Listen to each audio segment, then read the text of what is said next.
Hi guys, today I'm going to be showing you how I got this glowy but not greasy and still long-lasting, oily skin friendly makeup look using some of my favorite cream products and just a few of my favorite products in general and a few new ones. But not only are we talking glowy not greasy for the face, but also the body. I am so excited that this video is sponsored by and in partnership with Neutrogena, and I am so excited to announce that the Neutrogena Hydro Boost body line has arrived in Canada. I have been waiting for this. I am so excited. It is the Hydro Boost line we know and love for the face, but it is for the sometimes forgotten body. I know I am totally guilty of ignoring my skin from the neck down, like we pamper ourselves and treat our faces like princesses, but when it comes to the body, I can definitely tend to ignore it. And in the winter months, your skin can be really dry and dehydrated. We are moving into the warmer months, which is so exciting.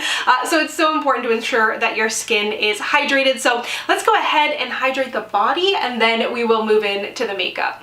So the Neutrogena Hydro Boost body line includes several different products depending on your needs, what you're looking for, but in every single one of them, the coolest thing about it in my opinion is that they're all formulated with hyaluronic acid, which is something I've come to look for in my facial products because it's such an incredible and light hydrator, but it's never something I've really looked for or even considered for my body. And I mean, as I remember learning in biology class many moons ago, your skin is your biggest organ, so you need to protect all of it and not just your face. So I love that it is included in there. It's a great hydrator that naturally actually occurs in your skin, but when it's included in your body products or your facial products, it helps to boost the skin cells' hydration along with lock it in. So from the entire line, they are all formulated with hyaluronic acid. They all have a great lightweight feel that absorbs quickly into the skin, but is still hydrating and is my glowy, not greasy, perfect combination.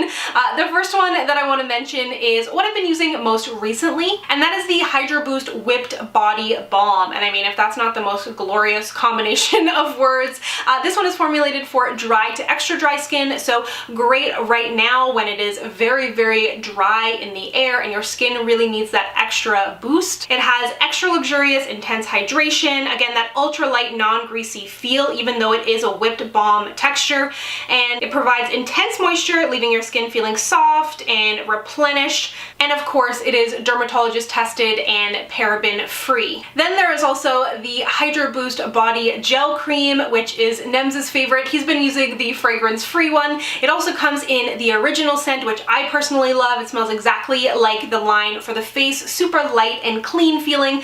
This is a great one as well. You're getting tons of product in there, and it is for normal to dry skin, oil-free, fragrance-free, dye-free, no drying alcohols in there, great for sensitive skin, and of course it contains that hyaluronic acid and lightweight feel. And then the last item in the line is the Hydro Boost Hand Gel Cream. This to me is the perfect desk/purse item because there's nothing worse than putting on a hand cream and then feeling like you can't touch your papers or your computer or whatever it might be. This gives you that hydration because it does have the hyaluronic acid, but it's going to absorb quickly into your skin and not have that greasy feel. I'm just so excited about this launch for a number of reasons. Firstly, to be able to again partner with Neutrogena, that I am part of the Canadian launch is so exciting. In addition to that, I'm excited to be able to put hyaluronic acid gel cream all over my body and face now. So of course I will have links down below with further information if you haven't already seen it at your local drugstore. But let's go ahead and get into the makeup. So firstly, for the makeup, I decided to use a little mist. You know how much I've been loving a mist lately. This is the Too Faced Hangover 3-in-1 replenishing primer and setting spray. I don't really love this as a setting spray, but I do love it as a primer just to get things moving along. If you, for example, did your morning skincare and then like 30 minutes later you're starting your makeup or whatever it may be, I just like having a little something extra. And this is not something like, this is oil free, so it's not going to add like a bunch of greasiness to your face. Then for primer, this one is such a good one. I've been using this for like over a year now.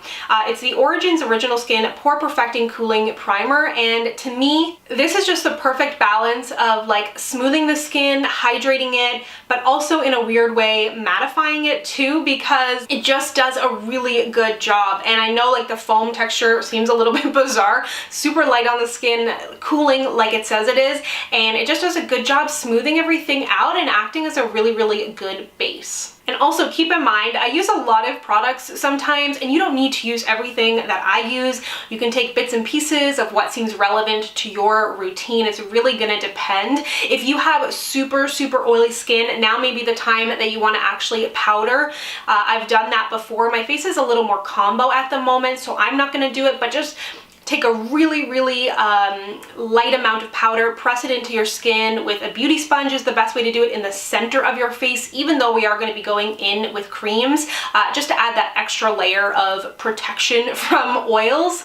But then for my actual base today, I put a little bit of this Charlotte Tilbury Hollywood Flawless Filter for a Superstar Youth Glow. So I think the key is a lot of the time I see people putting on like a ton of like liquid illuminator all over their face, and some people can totally get away with that. Oily skin people, not so much, because we also produce our own glow. You have to remember that going into it. So I added just a little bit of this to my face in no particular order, and then I mixed in just a little bit of the Smashbox Studio Skin Foundation. This one is a pretty natural finish. I didn't want to go with anything super glowy because I'm using a lot of glowy products, but I also didn't want to go with anything super matte because I'm using a lot of glowy products, and I wanted it to be something in between. So I dotted this on. I used a wet sponge, is my favorite method of application as of lately, and with everything I'm doing, I'm using truly super light layers. So although I am putting quite a few products on my skin and I know it may seem heavy, it's not, and the addition of creams into this routine really helps to keep things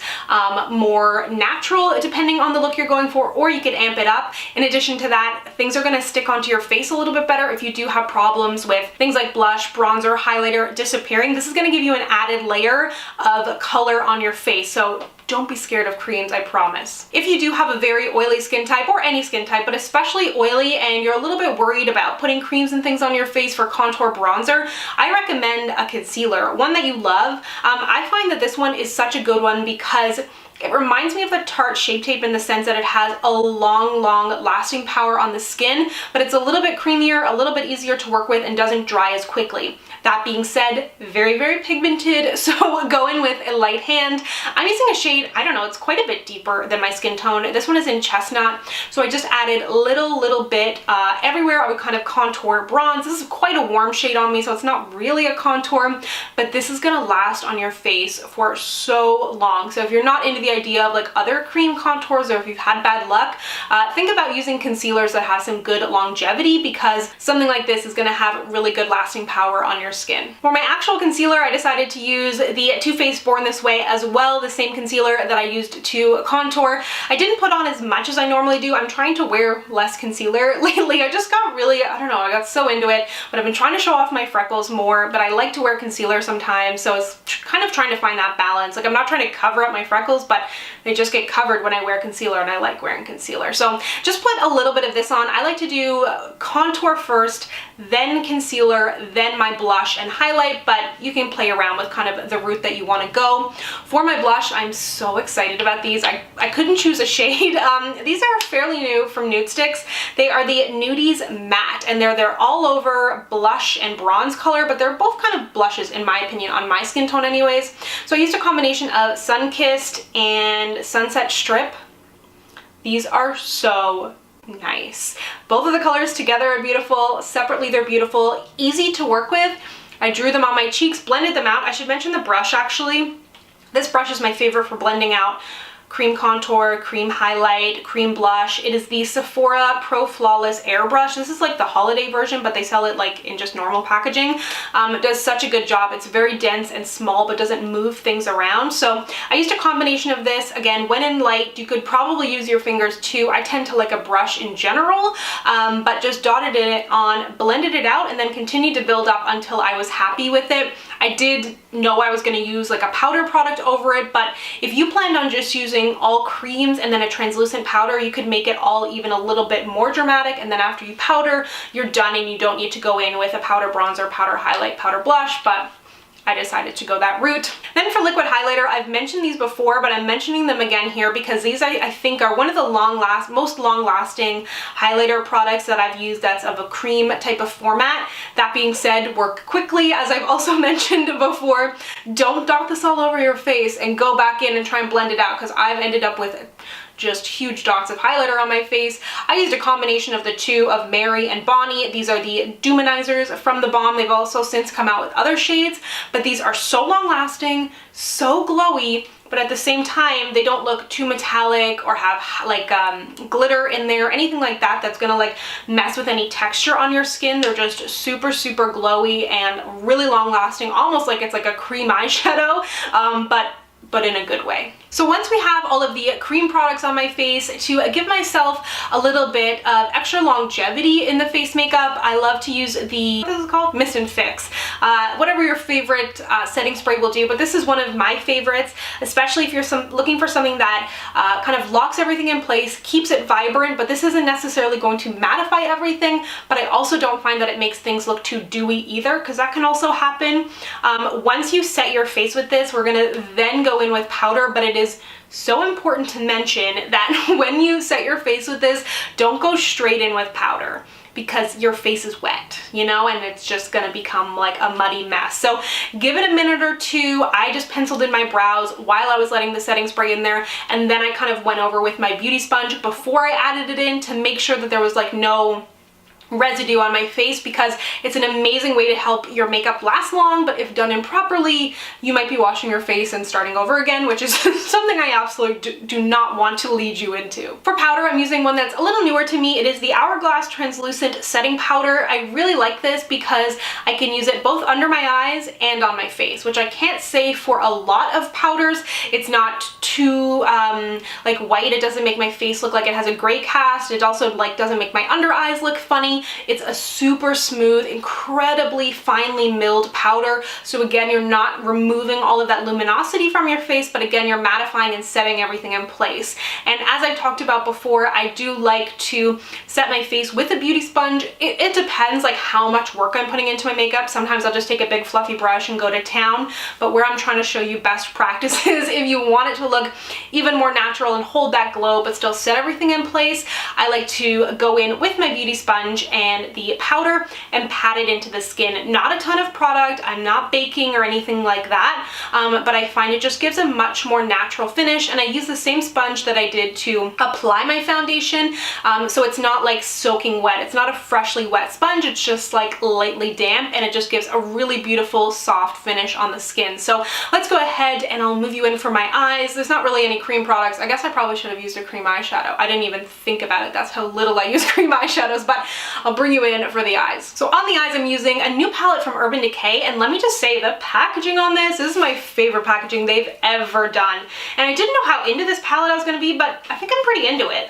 so far anyways. This is my first time using it. It has nothing to do with long-lasting cream products, but I wanted to use it. I took the shade Bucked and run that through the crease, just a really great kind of neutrally leaning warm brown. Then I decided to take the shade Blur, which I like that they give you, I don't necessarily need two options here, but I like that I have this option as not like a stark bright shade to go on my brow bone, because I really don't like that look. Then I was like, you know what? I've got to use this shade Retro, so I ran that just through my crease and over where I put the original shade. I put Barely Baked on my lid, which I thought was a gorgeous bright gold, and then I put Angel Fire, which is kind of like a leaning pink, a little bit flaky kind of shade on the inner corner. So a very simple look. It is my first time playing with this, but so far I gotta say I'm pretty impressed with it. I really like how the look came out. It's a nice basic palette, but the packaging is like kind of plush and squishy, and then the inside is like nice and, I don't know, the packaging definitely got me. I wasn't expecting it to look like that, and it's like, it's nice, but it's not the kind of packaging that's gonna get dirty, which I appreciate, because sometimes nice packaging tends to get dirty a little bit faster, but I was really happy with at least how my initial look with this palette came out. For the rest of my eye look, I'm still using the Benefit roller liner, which I really like, and then the YSL Vinyl Couture mascara is back. You might have seen this in a haul a little while back. I picked it up because I had a gift card. It's the most luxe mascara ever, but it is a very, very good one. Then moving on to bronzer, to keep things glowy, I decided to use my favorite glowy bronzer, which is from Liz Watier. It is a gigantic one. It's from their Aqua Terra collection, which I believe was limited edition, but they tend to do kind of similar launches year to year depending on the line. So another long-lasting blush that I love so much is the Tarte blush in the shade Seduce. I really wanted to reach for those new, well, not new anymore, but the Buxom primer infused blushes, but I've been talking about that so much, so I thought I would reach for an oldie but a goodie. And then in keeping with the Balm Duminizer or Luminizer theme, I put on the, which one is this? Mary? Bonnie? Bonnie. Luminizer? Luminizer. So many names, and then it's like Luminizer, Duminizer, like I can't keep up. But this is the Bonnie Luminizer, which is their newest powder highlight, I think. Either way, I really, really like this one. Again, gives a really beautiful wet look to the skin, but like no glitter in there, which is very, very important to me. And lastly, for the lips, also I set my face with the powder, I should have said, or not powder, the setting spray in between and kind of let it set. I should have done it before my mascara, but I forgot. Anyways, I used this, which I'm obsessed with. It is the Crushed Liquid Lip from Bobbi Brown. This one is in the shade Peach and Quiet. The other shade that I love is like Juicy Jam. I had tons of requests to swatch this, and I have on my Instagram. This line is incredible. My lips are in a very bad dry place right now. And it's a really interesting formula. It's like it can be really light and a little bit glossy, or it can be a little more pigmented and a little more matte satin, I guess. Like as you wear it, the gloss kind of wears down and it turns almost more into like a stain depending on the shade. Really, really loving these if you were curious, but that is the finished look. I hope you enjoyed this. Let me know down below what your favorite ways are to get glowy and not greasy, and if you have tried the Hydro Boost body line. I know some of you in the States may have tried it. I am so excited that us Canadians can hydrate ourselves too now properly. Really, really exciting line, and if you're wondering if Nems endorses this product as well, he absolutely does. As I think I mentioned earlier, he has already hijacked the fragrance free for his desk because he hates the feeling of anything on his body, but I'm forcing him into hydration. So maybe if you have a significant other who also hates the feeling of anything on their body, this may be the line for you. So thank you so much to Neutrogena for sponsoring this video. Thank you for watching. And if you'd like to connect with me, you can find me on Instagram, Twitter, and Facebook at Samantha Jane YT, and I'll see you guys next time. Bye.